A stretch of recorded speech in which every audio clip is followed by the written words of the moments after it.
Welcome to episode 4 of our special Ask the Expert series with Joan Rifareal for International Women's Month in celebration of International Women's Day. Thank you, Doc Joan, for doing this series with us. No, sobrang exciting. If you missed the first three episodes, they're on the videos tab of our Facebook page. And especially episode 3 for moms. If you're not a mom but you know someone who you want to remind a mom to take care of herself, please share that video with her. So for this particular episode, we're gonna talk about what a healthy woman looks like. Kasi Yes. Doc Joan, last January, when I asked for a transformative coach to speak with my team, Oh. he told us about, diba, every day we have our to-do lists, Mm-hmm. but we forget to create a to-be list. Diba? What do we Oh. want to feel? What is that feeling that we want to attain? Yes. And even when I speak with my team and we talk about deadlines, diba, Mhm. I always tell them, what do you want to feel at the end of this task? Diba? That fulfillment na done. Diba? Yes. It's all done. I did it. No? Mhm. So that's what we're gonna do now, Doc Joe. Parang we're gonna help our viewers have an idea if they're mentally and emotionally healthy and even physically healthy. How does Yes. that look like? No, how productive can Sure. they be? No, so let's Mm-hmm. start with mental health, Doc Joe. When we say that a woman is mentally healthy, what does that mean? Yes. For this question, Kai, mas maganda if we go back we go back to the World Health Organization's definition of mental health. Kasi doon, specify nila kung ano ba yung four elements of mental health. And I think this is very apt. No? I mean, the definition will answer this question. So when we say mentally healthy, when a woman is mentally healthy, number one, she is able to realize or know kung ano ang kanyang mga skills. Alam niya kung ano ang kanyang mga talents, abilities.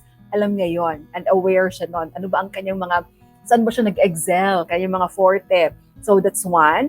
Number two, she is able to cope with the stressors of life. So very important doon, no? That word stress, meaning stress can happen anytime, anywhere, with any person or situation, but the second important word there is cope, meaning coping is very important. So alam natin kung how to cope and navigate through life stressors. Number three, able to work productively and fruitfully, meaning given our tasks, our roles as women, be it as a mom, at the end of the day, kaya natin sabihin, oops, I was productive today. I was able to do something, contribute to or help my family, my child with lessons niya. Nakapagluto ako, nakapaglinis, nakapaglaban, nakapagplansya, mga ganon.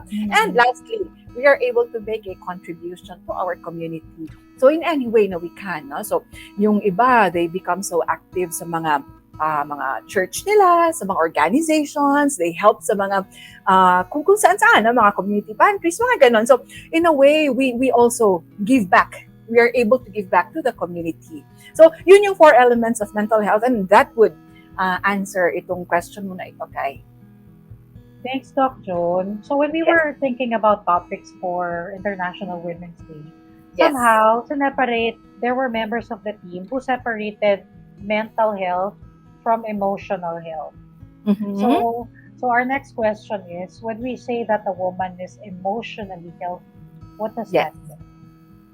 Oh, usually kasi Kai, when we say mental health, no, ano na rin siya, na it would encompass na rin yung mental, psychological, emotional. So talagang we cannot separate them kasi there's always that interplay always siya of all of these elements of health. Pero when specific na lang sa emotional health and well-being, emotions, no, the feeling. So siguro number one is when someone is able to acknowledge kung ano ang kaniyang emotions during a specific time. So, for example, if we are able to acknowledge na, ay, talaga ako, I feel so sad, I feel so frustrated, angry today, then with that acknowledgement, then it tells us na we are emotionally healthy kasi we are able to acknowledge it because with that acknowledgement now, comes the action part. Ano ang pwede natin gawin? Kung na-realize natin na tayo pala, emotionally, we are feeling all of these emotions, then anong pwedeng gawin for us to be able to address it, to improve it, do something about it para it will not progress or become persistent. And again, able to handle different emotions as well. No? So, yung na-handle din natin siya na even if we are angry, we feel frustrated, we are still cognizant na, yes, these are emotions, but hindi siya nagte-take over sa ating, the logical part of the brain. So, we are still able to function well despite the emotions that we go through.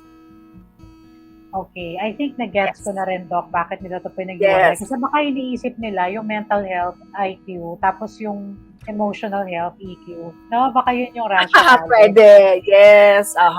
Correct. Yeah. Pwede yun, Kai. Or pag siguro mental health, brain, no? The logical part of the brain. And then emotional health, yung sa feelings, emotions. But when we say kasi na mental health, kasama na rin siya. It will encompass everything, pati psychological, coping skills, mga ganon, health and well-being. So, ang always lang tandaan natin is that our thoughts, kung positive ang ating thoughts, then it can also have an impact on our emotions. Kaya, talaga sila. They're interrelated, intertwined, in fact. No? So, when we entertain mga positive thoughts, hopeful lang tayo, we are able to cope well, then it can also make us feel good.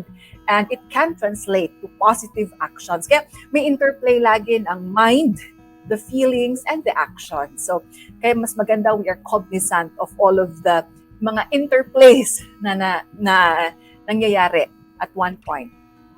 Okay. I know you answered this same Yes. question, said ask differently in a different episode, Doc. Pero just for the benefit of those who are watching this Yes. episode sa series, ito lang ang naabutan nila, no? Ano nga ba ulit yung how is physical health affected when our mental and emotional health suffer? Yes. Again, there is an interplay between the physical, mental, social, spiritual. Kasama na rin ang spiritual aspects of health and well-being. So when we feel all of these mga mental health concerns which may make us feel bad, frustrated, or feel negatively, then it may affect our physical health as well. For example, no, kung tayo po ay sobrang stressed, mentally, we feel so tired, burned out, ang sobrang taas ng stress levels, it can manifest physically in the form of physical symptoms. For example, tumataas because of the increase in cortisol or the stress hormones. It can manifest as high blood pressure. It can affect our sleeping patterns. It can affect it can increase the risk, in fact, for stroke, for diabetes, for obesity, at nagkakaroon ng other implications or impact on the other hormones of our body. Kaya nagkakaroon talaga ng manifestations physically when we go through mental health concerns and mga highly charged emotional states. Okay. Mm-hmm. So, since nabanggit na rin naman natin yung physical health, Doc Joan, di ba? Pag sinabing physical, yung mga annual check-up, di ba? Yes. Lagi niya physical health eh. Correct. Pero yung mental health, Doc, meron bang Yes. Meron bang regular check-ups that need to be done to assess a person's state of mental health? And saan kami pupunta? Oo. Yeah, mas maganda. Kami, even in to just share, Kai, no, in my own practice, for some, they come to the office or the clinic or they call me, message me, kahit wala naman talagang specific na mental health concern, but just to check in. Like, Doc, is this still considered pa ba as good or normal? Tama ba ang mga decisions ko? So, regular check-ins with, let's start muna, no, yung mga the most accessible, kung wala pang access tayo to mental health professionals, family, na? So let's take advantage of that, no? Regular and open lines of communication with family members is one way for us to maintain that our mental and emotional health and well-being. Mas maganda lagi may nakakausap tayo, someone whom we trust, if not from the family, maybe we have mga mentors from our school, from our mga offices natin, mentors, supervisors. Yung iba naman sa school, they have their mga guidance counselors or mga school psychologists. So, marami in fact. Yung iba naman, kung wala talagang access also to all those na which I mentioned, sa church, no? So, I mean, talking to your mga spiritual leader, advisor, those are in fact very helpful and therapeutic already. But kung talagang tingin natin, it's something na talagang a bit, no? It's quite serious, then we really need to reach out and talk to mental health professionals na for proper guidance, no? Kung talagang ito ba warrants further assessment and management.